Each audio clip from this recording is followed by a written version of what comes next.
Don't. Let her go, please. She's done nothing. You shouldn't have come home tonight. The wind was sharp that evening. It cut through Elara Voss's thin cloak as she walked down the narrow dirt path toward her cottage in the lower district. The houses here were small and crowded together, built from old wood and patched roofs. Smoke usually curled from chimneys. Torches usually burned beside doorways. Tonight there was no light. Elara slowed her steps. Her cottage stood at the edge of the path, leaning slightly to one side like it was tired of standing. Normally, a soft glow of witch light shimmered behind the window. Her mother always kept a small orb of magic burning when the oil ran out. It was a quiet spell, harmless. Just light. Just warmth. But the window was dark. No torch burned beside the door. No faint blue glow slipped through the cracks. The air felt wrong. Too still. Too quiet. Even the night insects seemed to have fallen silent. Elara's heartbeat quickened. She told herself not to panic. Oil was expensive. Maybe they had run out. Maybe her mother had fallen asleep early. Maybe Mira was already in bed. Still, the silence pressed against her ears like heavy cloth. She stepped closer to the door. The wood was cold beneath her fingers. "Mother?" she called softly. No answer. "Mira?" Nothing. The silence inside the cottage felt thick. Heavy. Like it was watching her. Elara swallowed and closed her eyes for a moment. She lifted her hand slightly, letting her fingers curl inward. A small spark. That was all she needed. Just a flicker of witch light to calm her nerves. She whispered the familiar words under her breath, reaching for the quiet current of magic that always lived inside her chest.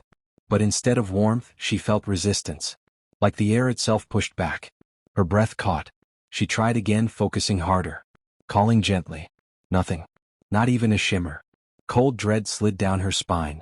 Magic had always answered her. Even in fear. Even when she was tired.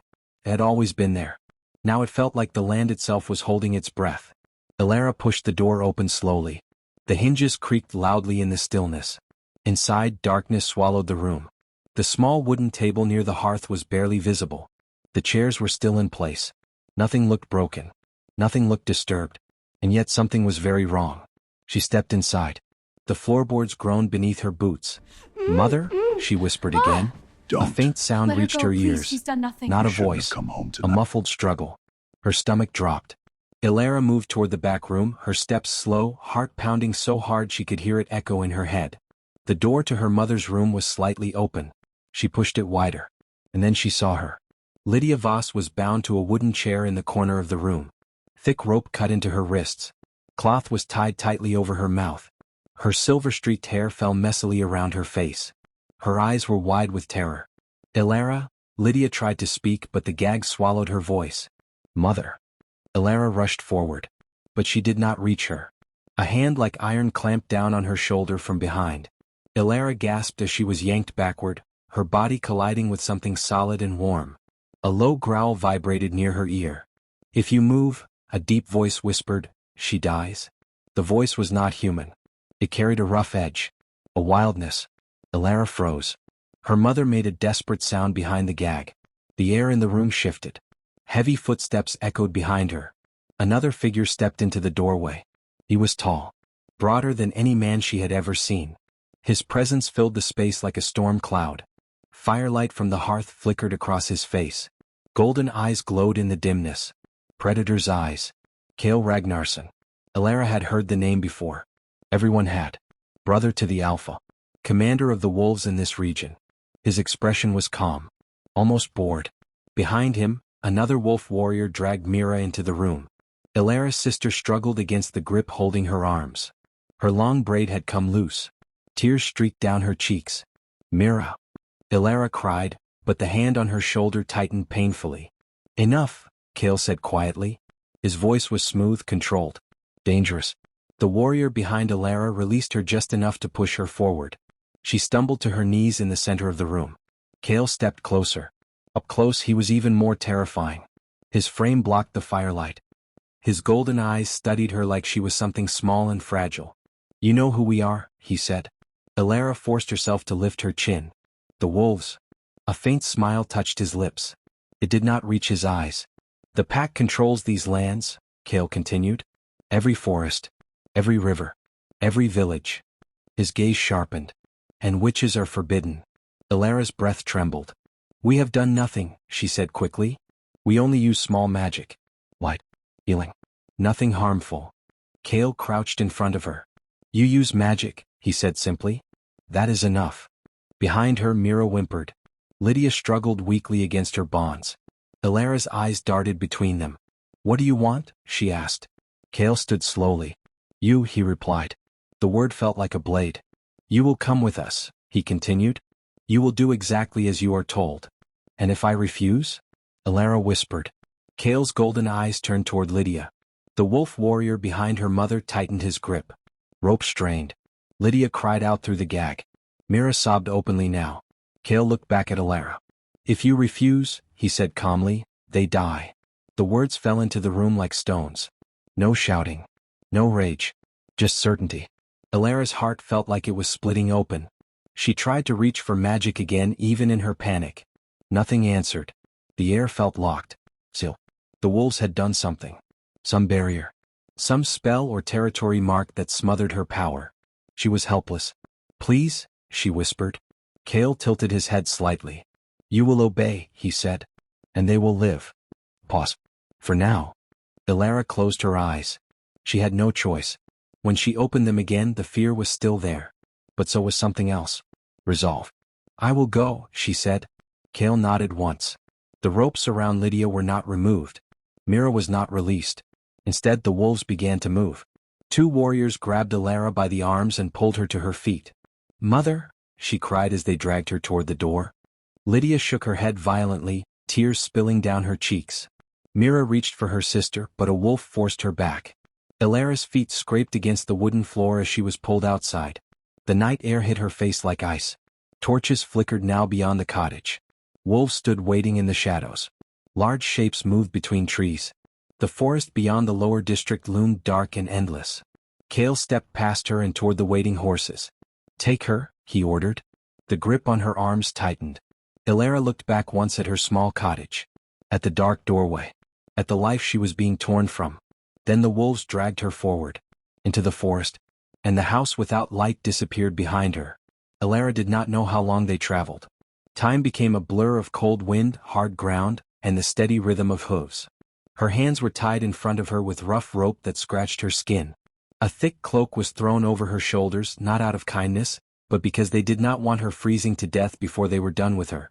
The wolves moved like they belonged to the night. They did not speak much. When they did, their words were short and low like growls. They rode in a loose circle around her, as if she might suddenly sprout wings and escape. Ilara kept her eyes forward, even though fear pulled at her throat. Every now and then she tried to reach for her magic. Nothing. It was like her power had been swallowed. The deeper they went into the forest, the heavier the air became. The trees grew thicker and taller, their branches twisting together like dark hands. Fog crawled along the ground. The moonlight barely touched the path. Ilara's stomach tightened. Wolf territory. Everyone in the lower district feared it. Everyone whispered warnings about it. Once you entered, you did not come back the same. At last the forest opened. A wide clearing appeared ahead, surrounded by tall wooden walls sharpened at the top like spears. Torches burned bright along the gate. The smell of smoke and meat hung in the air. Ilara could hear the low hum of voices inside, deep laughter, the clink of cups, the occasional harsh bark of an order. A longhouse. Not just any longhouse. This one was enormous, built from thick timber and stone. Carved symbols marked the entrance. Animal skulls and horns were mounted above the doorway. It looked like a place built for warriors, not ordinary men. Ilara's throat went dry. They led her through the gate. The moment she stepped inside the walls, she felt it, pressure. Like invisible fingers pressing against her skin. The ground itself felt claimed. It was not like her home. Not like neutral land. This place belonged to wolves. She was pulled off the horse and guided forward. Her legs were stiff from the ride, but the wolves did not slow for her. She stumbled once. A hand grabbed her arm and steadied her roughly. Not gentle. Not caring. Just making sure she kept walking. The doors of the longhouse opened. Warmth rushed out. Firelight spilled across her face. Inside, the hall was bright with flames. A massive hearth burned at the center, flames licking high. Long tables stretched across the room, packed with shifters eating, drinking, talking. Their eyes lifted as Ilara entered. Every gaze turned toward her. Some curious. Some amused. Most cold. Elara felt suddenly naked, like her cloak was nothing. Kale Ragnarsson walked ahead of her like he owned the floor beneath his boots. He did not announce her. He did not need to. The sight of her was enough. He stopped near the hearth and turned to face her. "Untie her," he ordered. A wolf warrior cut the rope from her wrists. Elara rubbed her hands trying to soothe the sting. She wanted to run. But where? Kale watched her like a man watching prey decide whether to bolt. Elara forced her voice steady. "Where is my mother? Where is my sister?" Kale's mouth twitched as if he found the question boring. "Alive," he said. "For now." Elara's breath shook. "Let me see them." "No." The single word hit like a slap. Elara stepped forward without thinking. "You said they would live if I obeyed." Kale's eyes narrowed slightly, and suddenly the air around him felt sharper, heavier. Like the room itself recognized his dominance. "You will obey," he repeated, slow and clear. "And you will stop forgetting who holds your family's lives." Elara froze. She swallowed hard, forcing herself to back down. Her pride tasted bitter in her mouth. Kale leaned closer, lowering his voice so only she could hear. "You are in wolf territory, which," he murmured. "Do not test your courage here. Wolves break what they do not like." Elara's stomach twisted. She lifted her chin. "Then tell me what you want." Kale straightened, turning slightly as if the hall itself was not worth his attention anymore. "My brother," he said. Elara blinked. "Your brother?" Kale's golden eyes flicked back to hers. "Alpha Alaric Ragnar." Elara's pulse quickened. She had heard the name her whole life. Everyone had. Alaric Ragnar was not just a pack leader. He was the law. The one who decided which villages lived in peace and which burned. The one who approved the bans, the hunts, the punishments. The man who had made witchcraft a crime. "And what about him?" Elara asked carefully. Kale's expression hardened just a little. Something cold moved behind his eyes. "You will influence him," he said. "You will earn his trust." Elara's mouth fell open slightly. "That's impossible." Kale's gaze stayed steady. "He trusts no one," Elara continued, voice rising with frustration. "He hates witches. He would kill me if he knew what I am." "That is why he will not know," Kale replied calmly. Elara stared at him. "How?" Kale reached into his tunic and pulled out a small vial. The glass was dark, and the liquid inside looked silver-black, like a shadow trapped in a bottle. "You will drink this," he said. "It will mask your scent. It will dull the trace of witch blood on you." Elara did not reach for it. "Potions like that are rare." Kale's smile was thin. "I have resources." Elara's mind raced. "Even if I could hide what I am, why would he trust me? Why would he listen to me?" Kale's eyes sharpened. "Because he is lonely." Elara stiffened. Kale stepped closer again, voice quiet. "He had a mate once," he said. "She is gone." Pause. "He has grown colder since then." Elara's throat tightened. She did not want to feel sorry for an alpha who hunted witches. She didn't want to imagine him as anything human. Kale continued, "You will become useful to him. Comforting. Familiar. Safe." Elara shook her head. "You want me to seduce him?" Kale's lip curled slightly. "Not necessarily. Lust fades. Trust lasts longer." Elara's hands balled into fists. "Why are you doing this? What do you gain?" Kale stared at her for a long moment. Then he said, "That is not your concern." Elara took a shaky breath. "I won't do it." Kale's eyes did not change. But the room felt colder suddenly. He turned his head slightly, and one of the wolf warriors near the door shifted closer, as if waiting for a signal. Elara's chest tightened. Kale's voice dropped. "You will do it," he said. "Or your mother and sister die." Elara's eyes burned. "You can't keep using them." Kale's expression turned flat. "I can. And I will." Elara's throat felt like it was closing. Rage flared inside her, but fear smothered it just as quickly. Then Kale added, almost casually, "And to make sure you never betray me, you will swear an oath." Elara went still. "A witch oath?" she whispered. Kale nodded once. Elara's blood ran cold. "Those are forbidden." Kale's eyes gleamed. "Wolves do not care about witch laws." Elara shook her head hard. "No. Oaths are dangerous. They bind the soul. If I swear it, I can never." "You will," Kale interrupted, voice cutting through her panic. "Or they die tonight." Elara's breath hitched. She looked around the hall. Shifters watched them, pretending not to listen but listening anyway. Wolves with sharp eyes and sharper smiles. She felt trapped. Kale motioned toward a table near the hearth. On it sat a shallow bowl and a small blade. Ilara's hands trembled. You planned this. Kale's gaze did not waver. I plan everything. Ilara stepped toward the table slowly, like walking toward her own grave. Kale picked up the blade and held it out to her. Cut your palm, he ordered. Ilara stared at it. Her mind screamed to refuse. But her mother's terrified eyes flashed in her memory. Myra sobs. She took the blade. It was cold and the edge looked cruel. She pressed it to her palm. A sharp sting. Blood welled up immediately, warm and red. Ilara swallowed a cry and let the blood drip into the bowl. Kale leaned in. Repeat after me. Ilara's voice shook as she spoke the ancient words, each one heavy like stone. Words her people feared. Words that turned promises into chains. As she finished, something inside her snapped into place. Not pain. Not fire. A tightening. Like invisible rope pulling around her heart. She gasped, clutching her bleeding hand. Kale watched with quiet satisfaction. Good, he said. Now you cannot speak of our agreement. Not to anyone. Not even to save yourself. Ilara's eyes filled with tears, but she blinked them back. Kale turned away as if she was already solved. Your new identity, he said over his shoulder, is a moonless wolfess. A shifter woman who cannot shift. Ilara stared at him. That will make them hate me. Kale shrugged. Let them. Pity can be useful. Disgrace can be useful. You will learn. He gestured to another wolf who stepped forward holding a folded piece of parchment and a simple instrument case. This is the song you will play, Kale said. You will practice until your fingers bleed if needed. Ilara took the parchment with trembling hands.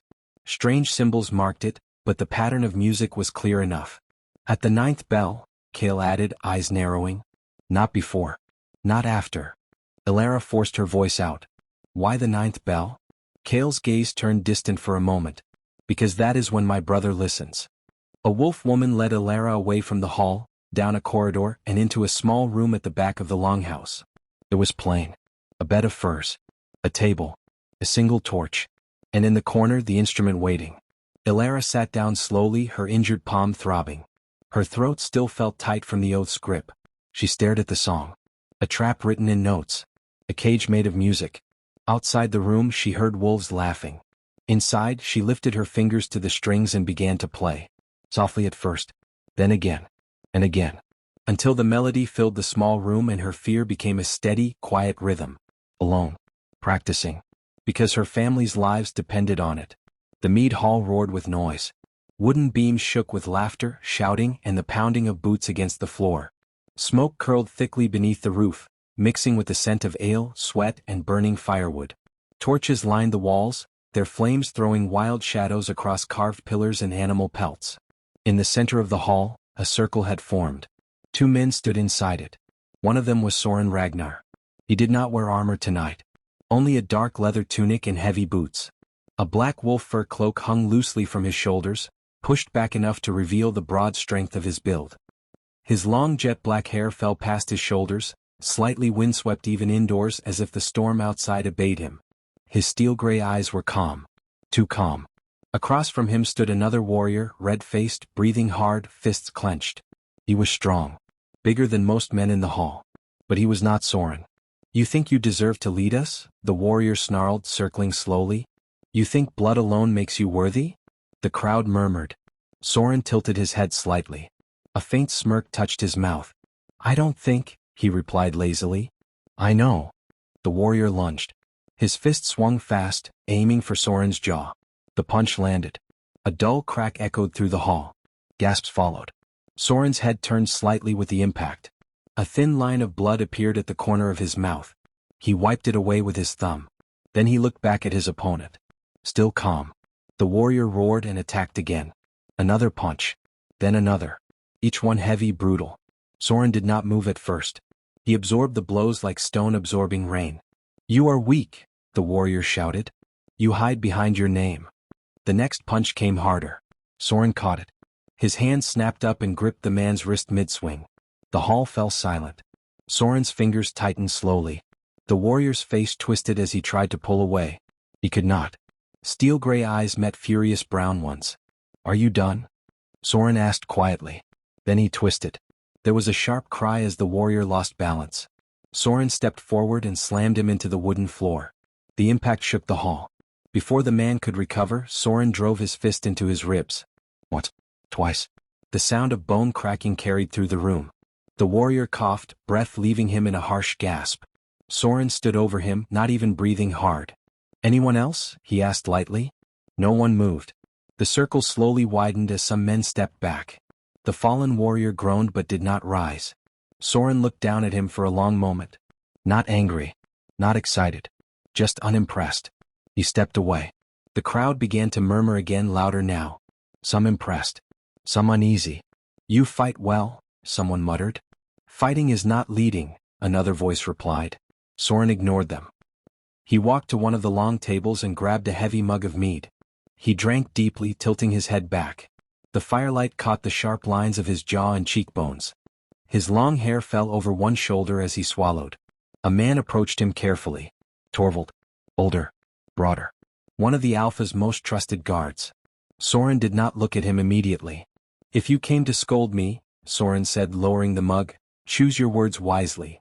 Torvald did not smile. "I did not come to scold you."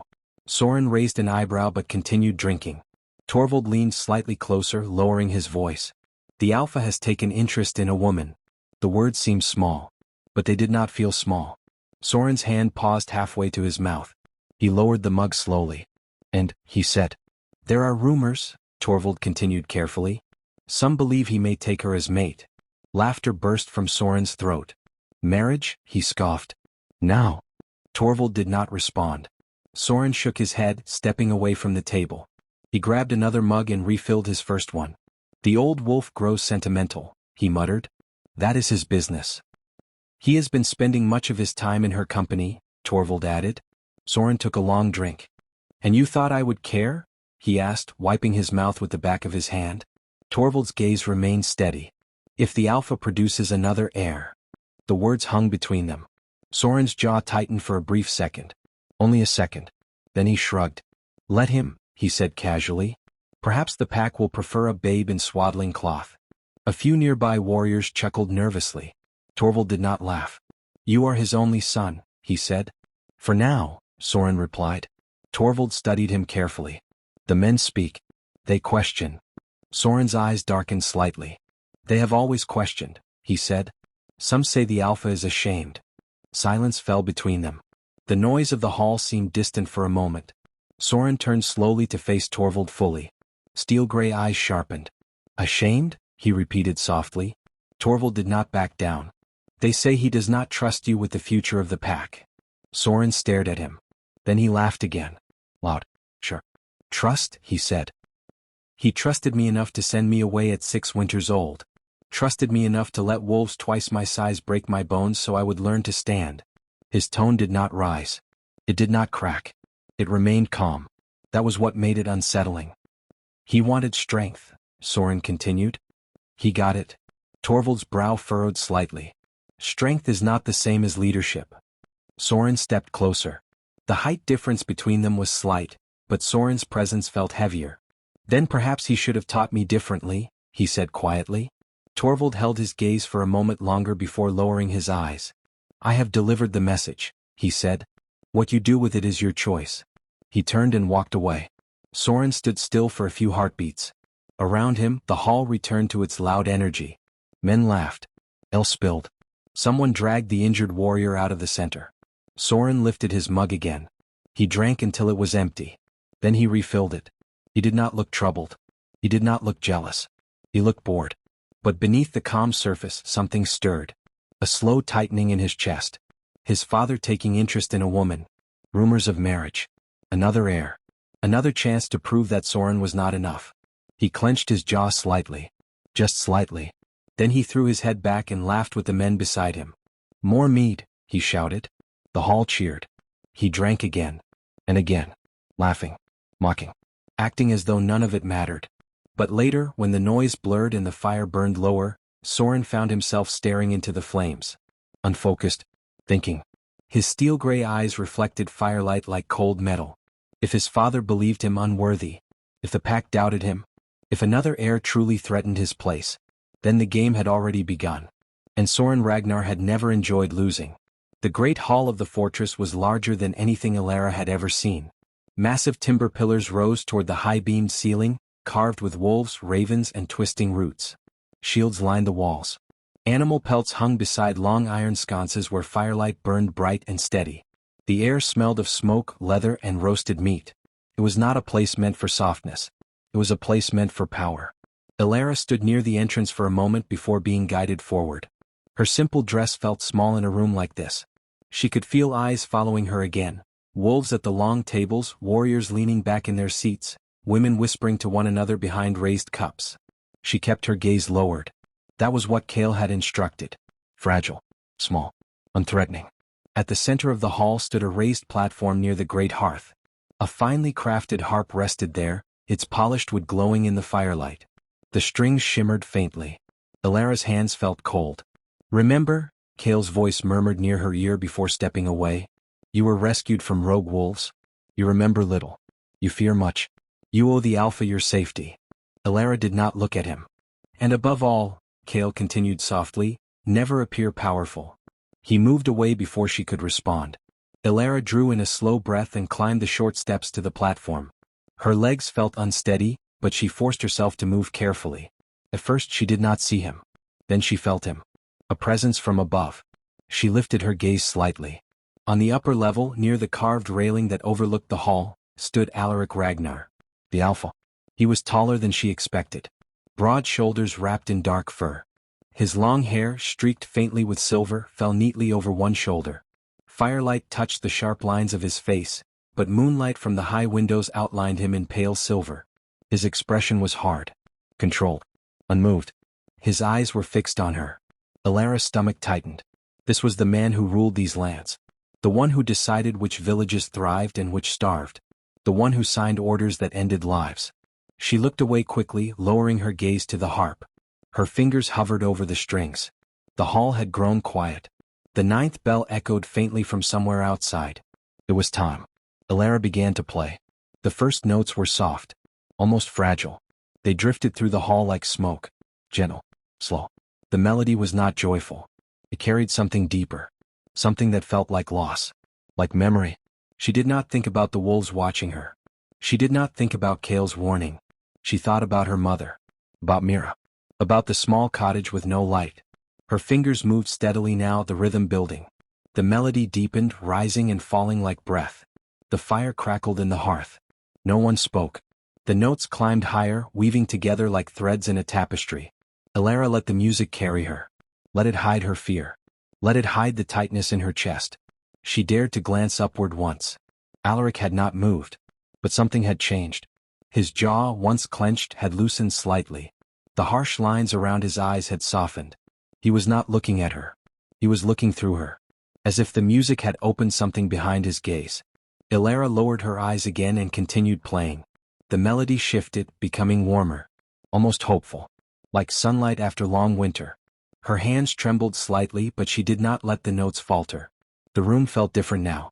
Less sharp. Less heavy. When the final note faded, it lingered in the air for a heartbeat longer than expected. Silence followed. Elara's breath came quietly. She did not look up. Then she heard it. Clapping.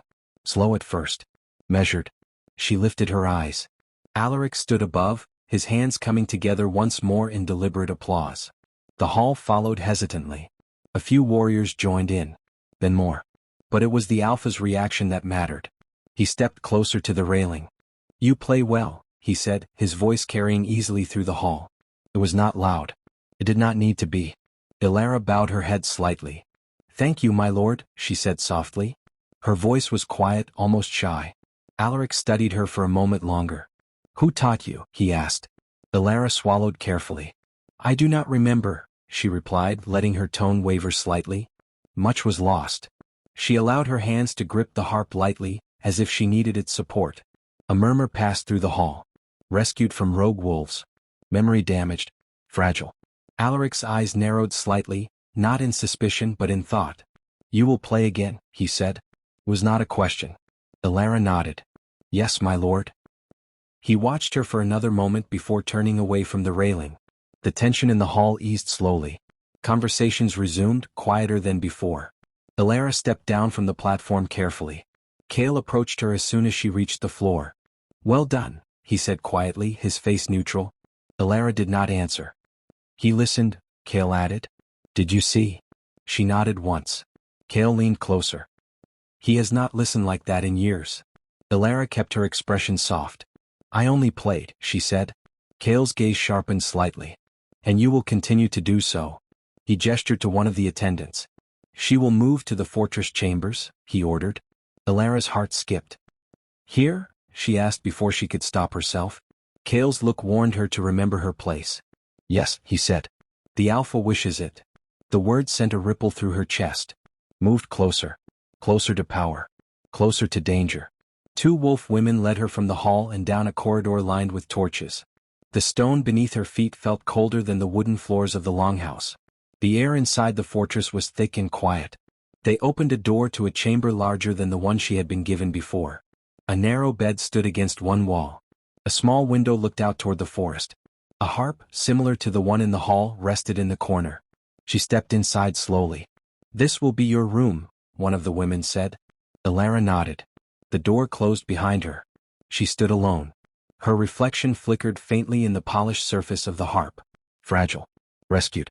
Powerless. That was the mask she had to wear. There was a knock at the door not long after. Cale entered without waiting for permission.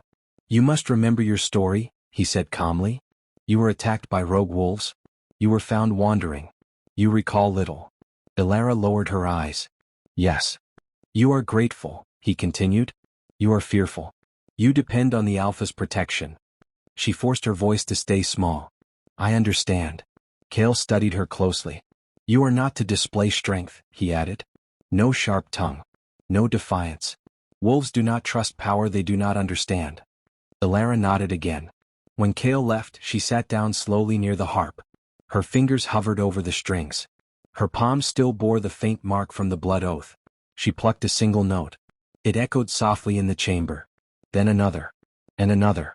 Outside, somewhere above, footsteps moved along the upper walkway. She did not look up.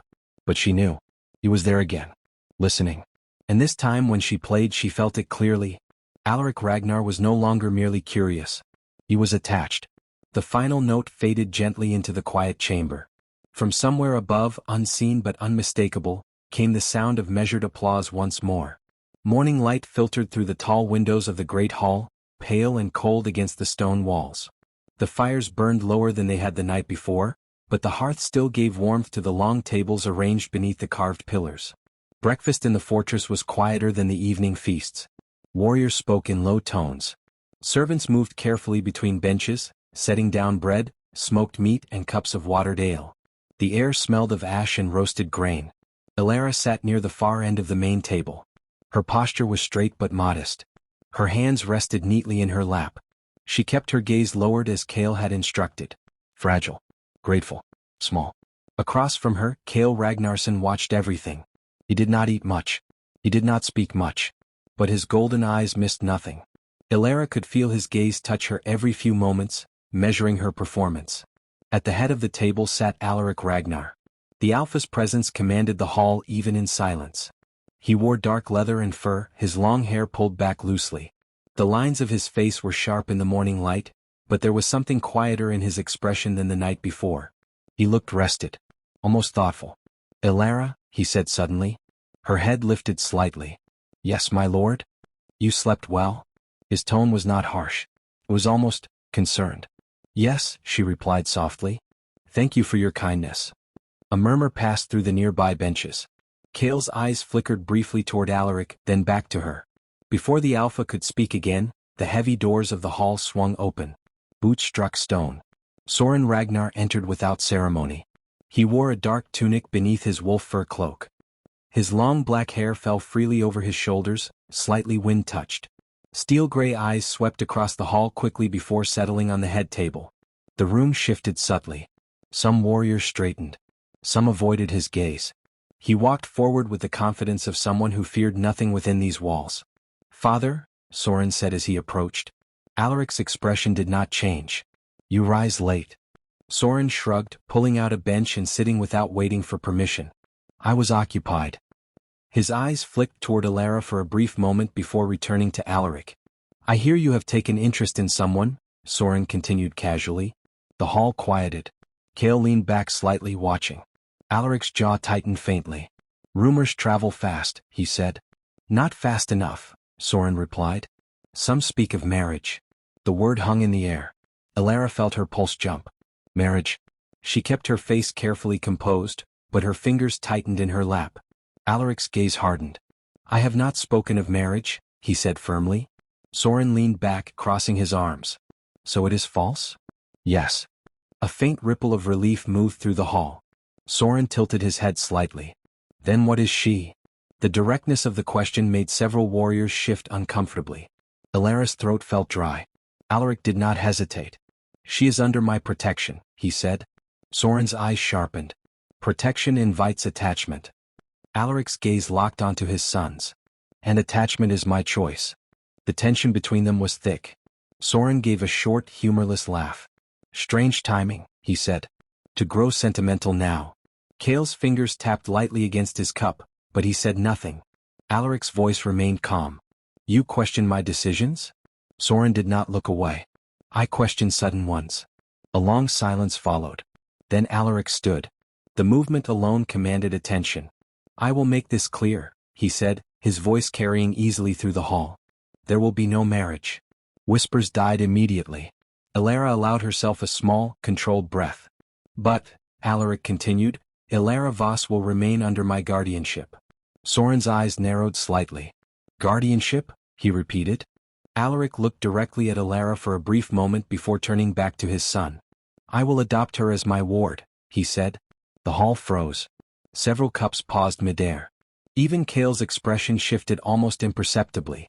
Elara felt the words strike her like cold water. Adopt. Or, daughter. She stared at the table, struggling to keep her face neutral. Soren did not move at first. Then he stood slowly. You will what? He asked quietly. Alaric's posture remained straight. She will bear my name, he said. She will be treated as kin. A murmur broke through the hall again, louder this time. Soren's steel-gray eyes flashed. So instead of a bride, you bring home a daughter? He said. Alaric's tone sharpened. Mind your words. Soren stepped closer to the head of the table. And what purpose does this serve? He demanded. Alaric's gaze darkened. She has suffered, he said. She was attacked. She has no one. Elara felt the weight of every eye in the room. Soren's jaw tightened. You do not adopt strays lightly, he said. Alaric's voice lowered. I do not answer to you. The silence that followed was heavy. Elara sensed something deeper beneath the words. This was not about kindness. This was about control. About legacy. Soren straightened fully. And what does this mean? He asked. For succession? There it was. The real question. The hall seemed to shrink. Alaric's expression became unreadable. It means, he said slowly, that my decisions will ensure the strength of this pack. Soren's eyes did not leave his father's face. And if your only son is not enough? He asked. Alaric did not reply immediately. The pause said enough. Kale's golden gaze moved between them carefully. If not Soren, then who? Elara felt the realization settle into her chest like stone. If Soren were deemed unfit, if Alaric chose differently, Kale was next in bloodline. Kale, who had bound her with an oath. Kale, who wanted influence over the Alpha. Her stomach tightened. This was not only about trust. This was about inheritance. Power. Soren let out a slow breath. So that is it, he said quietly. You do not trust me. Alaric's voice was firm. I trust what I see. The words cut deeper than a blade. For the first time since entering the hall, Soren's composure cracked slightly. Not visibly to most. But Elara saw it. A flicker in his eyes. Then it was gone. He gave a short nod. As you wish, he said. He stepped back from the table. But do not pretend this is kindness, he added. It is calculation. Alaric did not respond. Soren turned and walked away from the head of the table, the fur of his cloak brushing against the stone floor. The doors closed behind him with a heavy thud. The hall slowly began to breathe again. Alaric sat down once more. Elara, he said calmly. She lifted her eyes carefully. You are safe here, he continued. No one will harm you. She lowered her gaze again. Thank you, my lord. Kale watched her closely. Elara understood now. This adoption placed her in the center of a storm. Not as a daughter.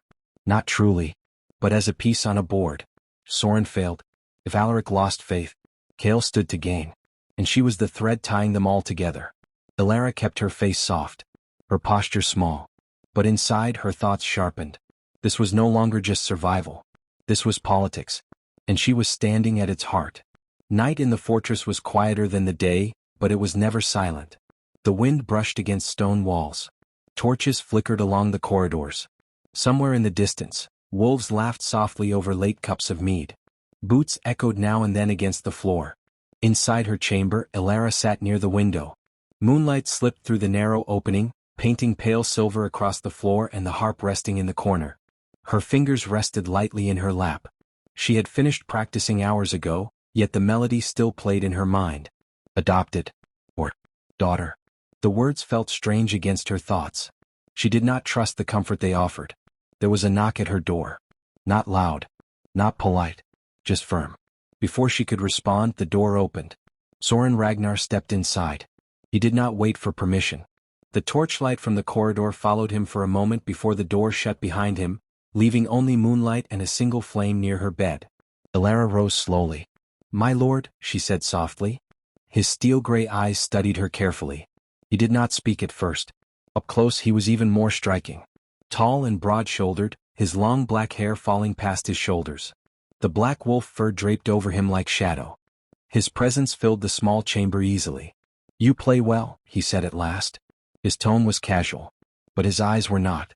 Elara inclined her head slightly. "Thank you." Soren walked slowly around the room, examining it as if it belonged to him. "You have made yourself comfortable quickly," he said. "It is not mine to claim comfort in," she replied carefully. He glanced at her, amused. "Careful words," he murmured. He stopped in front of her. "You arrive," he continued, "and suddenly my father forgets the world. He watches you as though you hold something precious." Elara's hands remained steady at her sides. "I only play music." Soren's gaze sharpened. "And you expect me to believe that is all?" Elara met his eyes for a brief moment, then lowered her gaze again. "What else would it be?"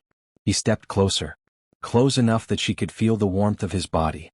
"You tell me," he said quietly. "You appear wounded. Fragile. Alone." His voice lowered further. "And yet you do not look frightened." Elara's pulse quickened. "I am grateful," she said softly. Soren's jaw tightened slightly. "You are clever," he said. He lifted his hand suddenly.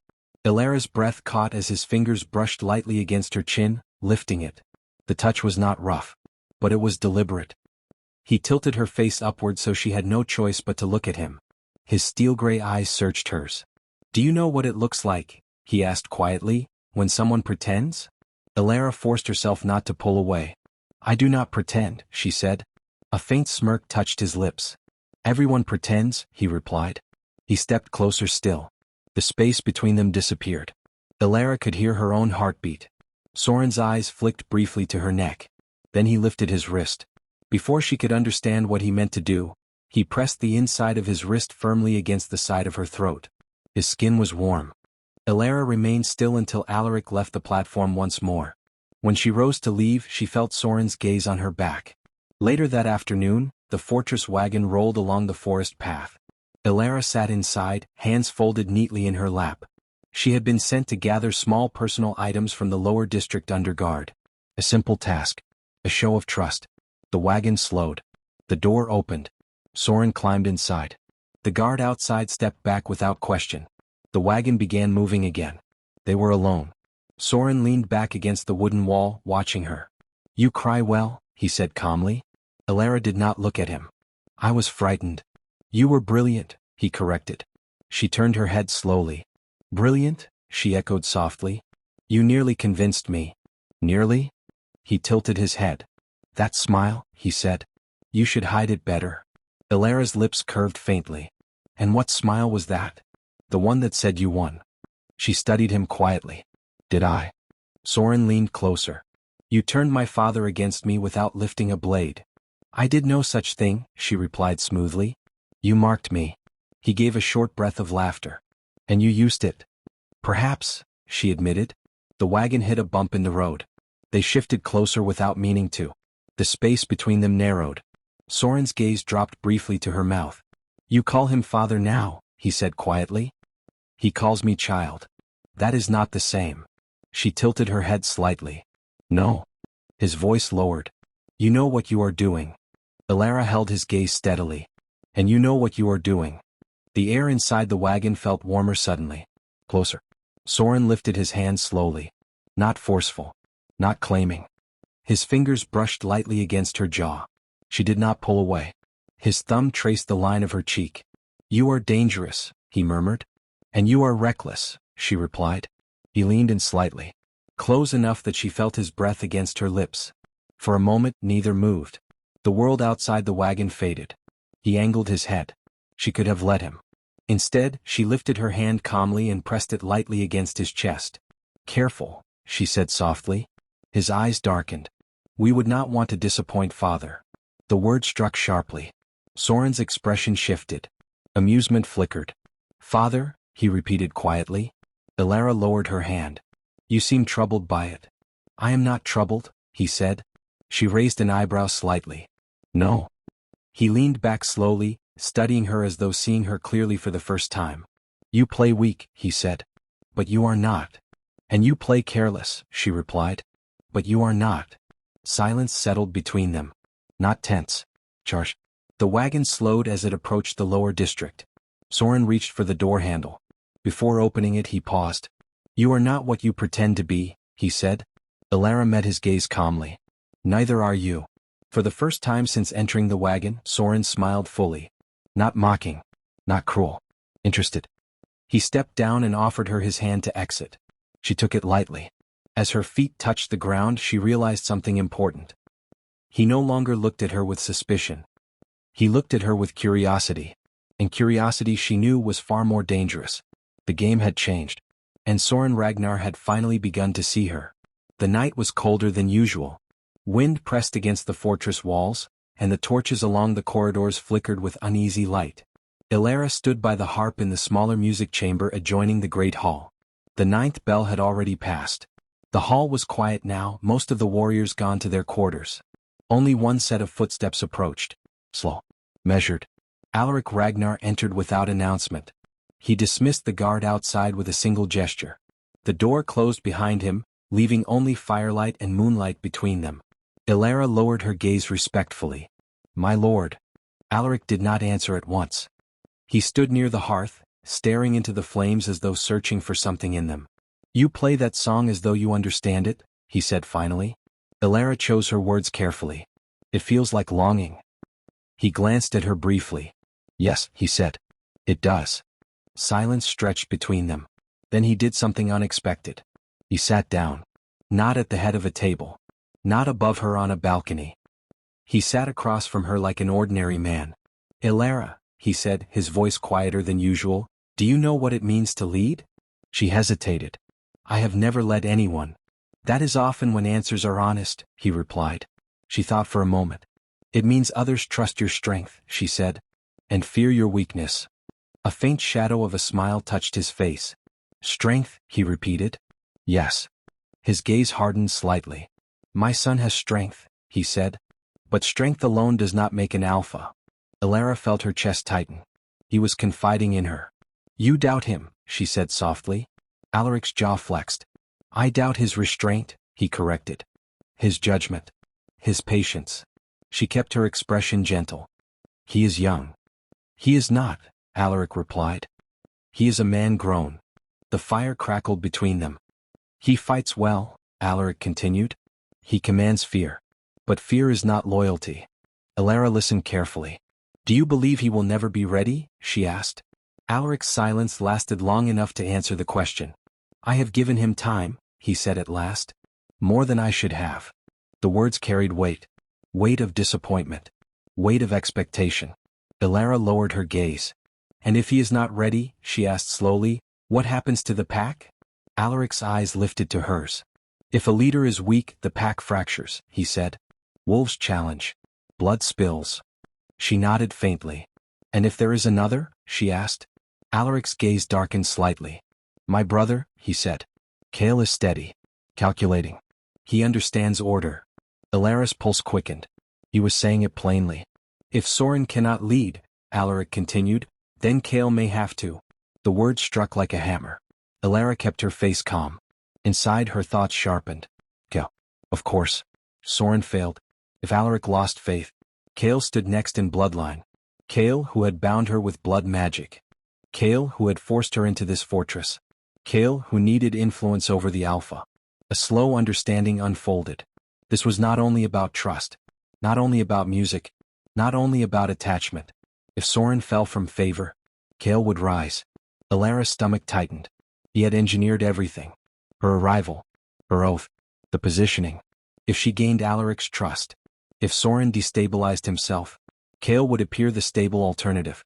Alara forced herself to breathe evenly. Does Soren know this? She asked softly. Alaric's expression hardened. He suspects. The fire snapped loudly. Alaric rose from his seat. I do not desire conflict between my blood, he said. But the pack must endure. Alara bowed her head. I understand. Alaric studied her for a moment longer. You are different from the others, he said quietly. She lifted her gaze slightly. How so? You listen.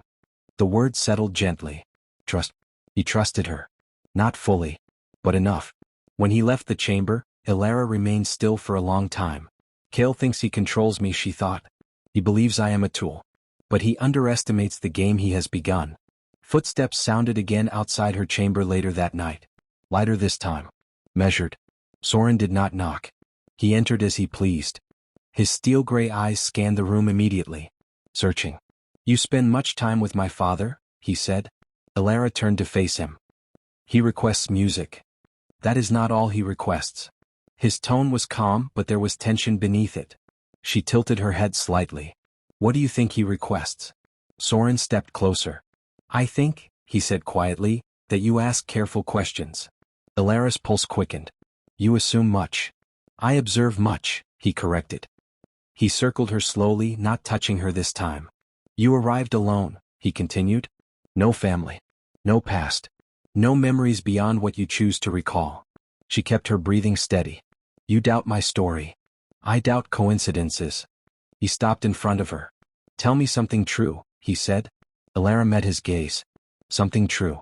I am bound by blood oath. My family is captive. Your uncle manipulates you. But none of that could be spoken. Instead, she said quietly, I did not ask to be here. That was true. Soren studied her face carefully. His eyes softened for just a moment. Neither did I, he replied. Silence fell between them. He reached up slowly, brushing a loose strand of hair away from her face. You are hiding something, he said. And you are hunting something, she answered. A faint smile touched his lips. Perhaps. He stepped back. If you intend to stand between me and my father, he said quietly, choose carefully. Alara's gaze sharpened slightly. I intend only to survive. Soren's eyes darkened. Survival often requires choosing sides. He left her with that. When the door closed, Alara remained motionless. Kale believed she was obedient. Alaric believed she was loyal.